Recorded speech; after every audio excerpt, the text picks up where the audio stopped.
Welcome, everyone. I'm glad that you're joining us. Wayne and I are here today in our next video to talk about window pulls.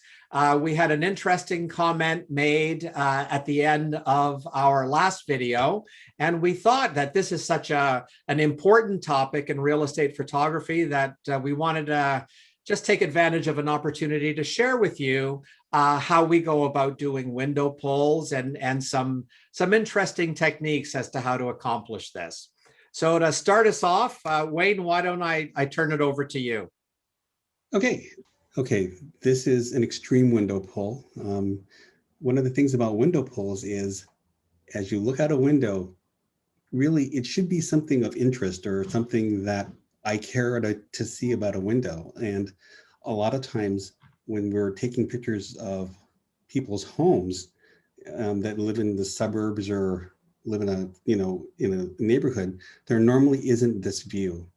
And yeah, so this is probably normally what we have and in a window, in a room. And I exposed for the inside of the room, and I exposed it so it's nice and bright. And this exposure lets us know that the windows are actually the light sources. And like a portrait, this shows us where the shadows are coming from. It shows us where the light is coming from to make those shadows. So beautiful directionality here. Right. Yeah. And so here, as we expose for the outside, all those nice details of where the light is falling is gone. And that's one of those kind of things. So we have a properly exposed interior, and now this is a properly exposed exterior. And this is what happens when we put them together. Yeah, it just doesn't look real or doesn't look inviting. It looks like there's posters of the outside stuck to the windows. Yeah, and in a real world terms, here there's this is actually a picture of the bedroom, and because it's so blown out, and since there's no detail out the windows, we really don't see anything there but the bedroom. Yeah. As we put this in here, we can now see the neighbors right outside the window to the left and to the right.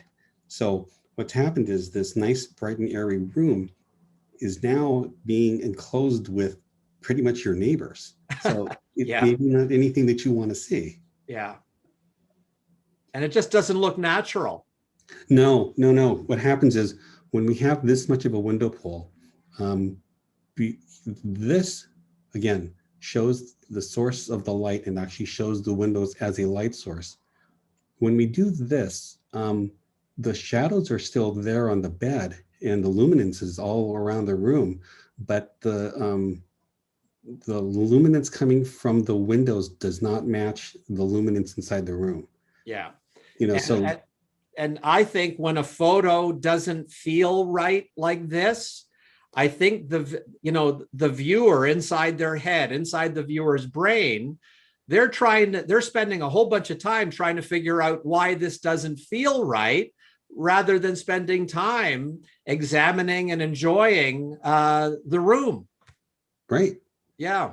So I simply will pull back a little bit. So we see just a little bit more, actually a lot less detail, a lot less blue. I just want to let people know that there's something out there. Yeah. And although you can see the neighbors, it's not that they're right outside your window. Yeah. I think it's much more effective. Okay, let me show you a quick window pull. Okay. Okay, so this is another bedroom. I like doing bedrooms. So again, we have this really big window, and at the moment we don't know what's outside. And what I do with windows this size, I actually put the flash on the outside of the window. This allows the light. If you look at the window frame, it takes out all the bloom, and since I can use a much faster shutter speed, I can control how much detail I have outside the window. Cool.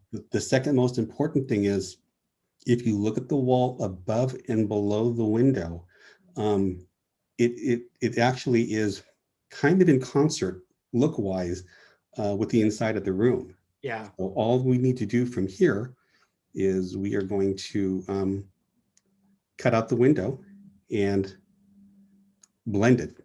Yeah. And that's really an important a really important point about making the shot feel real.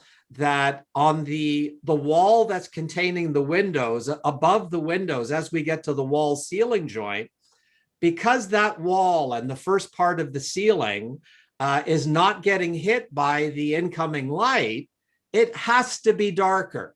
And if it is, there's nothing for the viewer's brain to nitpick about because it looks real. It looks natural. There's nothing to fret over.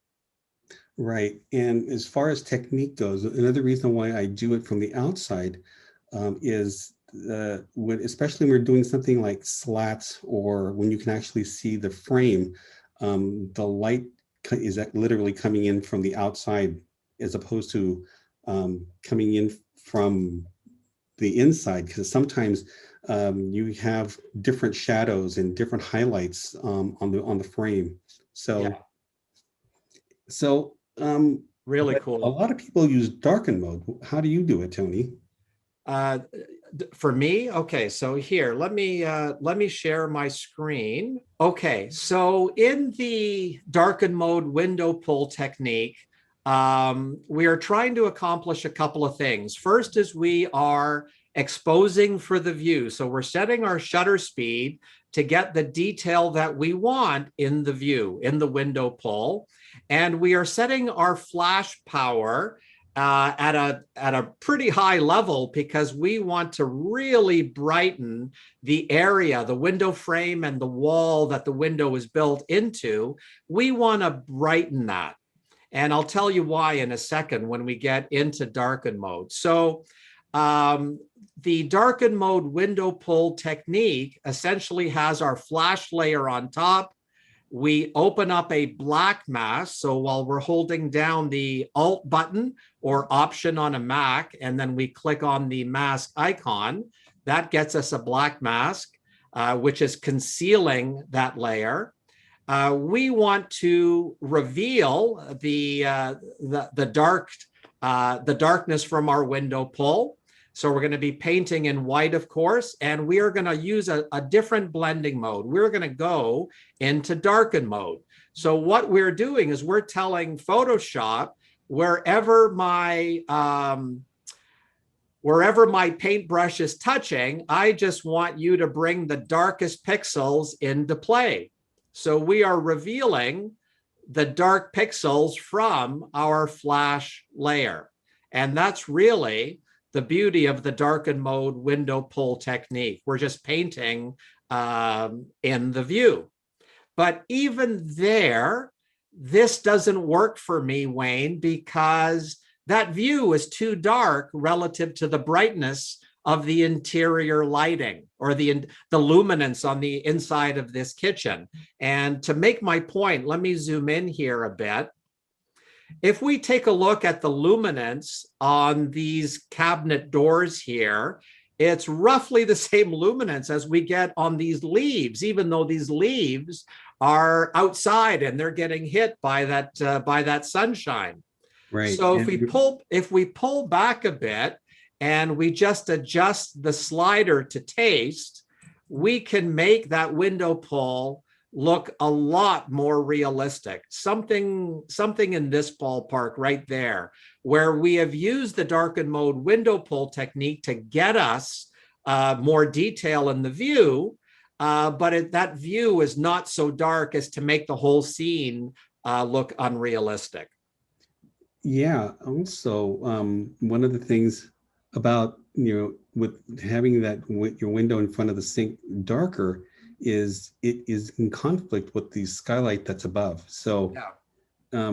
it's just one of those things that, again, as you're going through your modes for blending, remember that windows are light sources, and you kind of have to treat them as such when you're Yeah. working in a room.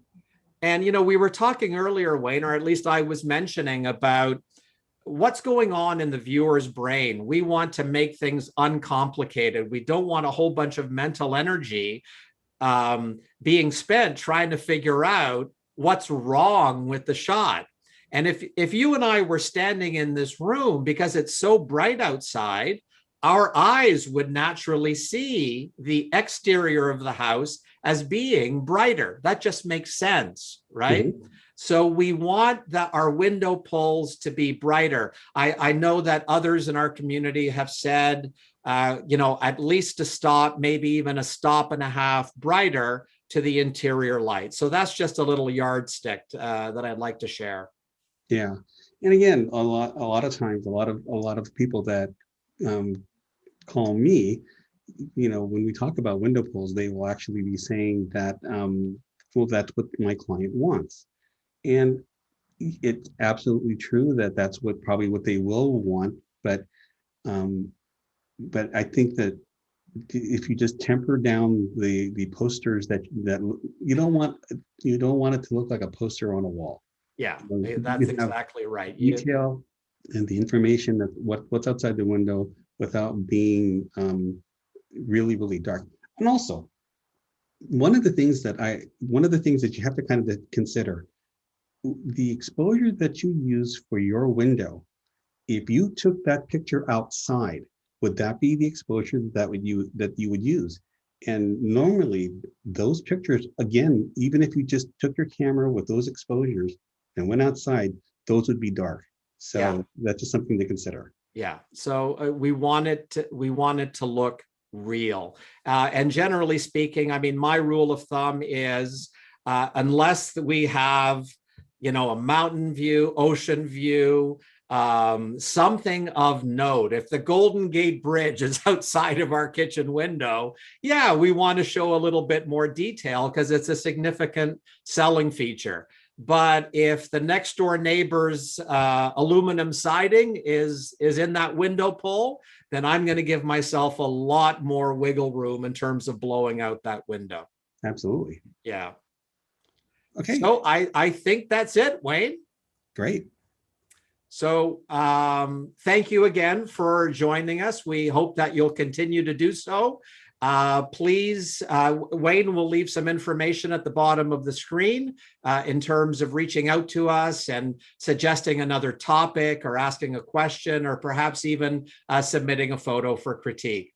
So thank you again for joining us, Wayne. As always, a pleasure. Thank you very much. Thank you. We'll talk soon. Bye, Bye. everyone.